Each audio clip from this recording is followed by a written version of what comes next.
காலையில் எப்பயும் போல் 5 மணிக்கு எழுந்திரிச்சு நான் விண்டோ வழியாக பார்க்குறப்பெல்லாம் எனக்கு எந்த சேஞ்சுமே தெரியலங்க. வெதரில் அது பாட்டுக்கு இருந்தது. கொஞ்சம் இருட்டாக இருந்தனால ஒரு 6 மணிக்கு மேலே பார்த்தீங்கன்னா வாட்ஸ்அப்பில் எல்லாம் கொஞ்சம் வெதர் அலர்ட் மாதிரிலாம் மெசேஜஸ் போட்டுட்டு இருந்தாங்க. என்னன்னு பார்த்தா அவ்வளோ டஸ்ட்டுங்க. இது நார்மல் தான். இங்கே விண்ட்ஸ்டோம்னு சொல்லுவாங்க. அது அப்படியே டஸ்டியாக ஒரு லேயருக்கு மேலே பார்த்தீங்கன்னா அப்படியே ப்ரௌனிஷாக தெரியும். இன்றைக்கி ரொம்ப கீழே இருந்த மாதிரி ஒரு ஃபீலாக இருந்தது.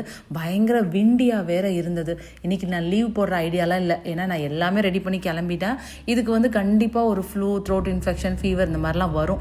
என்னதான் ஏசி ஃபில்டர் ஆனாலும் இது ரொம்ப மைனூட்டான ஒரு தூசி மாதிரி இருக்குமா. ஸோ இந்த இது வந்து எப்பயுமே பிரச்சனை வரும். நான் பசங்களுக்கு மாஸ்க் மட்டும் போட்டு விட்டேன். வெளியில் வர்றப்ப கண்டிப்பாக மாஸ்க் இல்லாமல் வரக்கூடாது. கிளாஸ் ரூமில் வேணால் கொஞ்சம் ரிமூவ் பண்ணிக்கோங்க அப்படின்னு சொல்லிட்டு அவங்களுக்கு அலர்ட் பண்ணிவிட்டு கிளம்பிட்டேன். ஆனால் வெளியில் வந்தோன்னு பார்த்தீங்கன்னா அவ்வளோ மோசமாக இருந்தது. எதுவுமே தெரியல. நான் ஹைவேல தான் போவேன்னா டிரைவிங்க்குமே அவ்வளோ கஷ்டமாக இருந்தது. சிக்னல் தெரியல, ரோடு தெரியல, எல்லாருமே ஸ்லோவாக தான் வந்தாங்க. ஸ்கூலில் ட்ராப் பண்ணுறதுக்கு இன்றைக்கி எனக்கு ஒரு ½ அன் ஹவர் ஆகிடுச்சுன்னா பார்த்துக்கோங்க. அந்த லெவலுக்கு எல்லாருமே ஸ்லோவாக தான் போனாங்க. இவங்க ஸ்கூல் இருக்கிற ஏரியா கொஞ்சம் ஓப்பன் ஏரியாவா, அதனால் அவ்வளோ டஸ்ட்டு வந்து அதிகமாக இருக்கும்னு சொல்லலாம் நார்மலாக இருக்கிற இடத்த விட.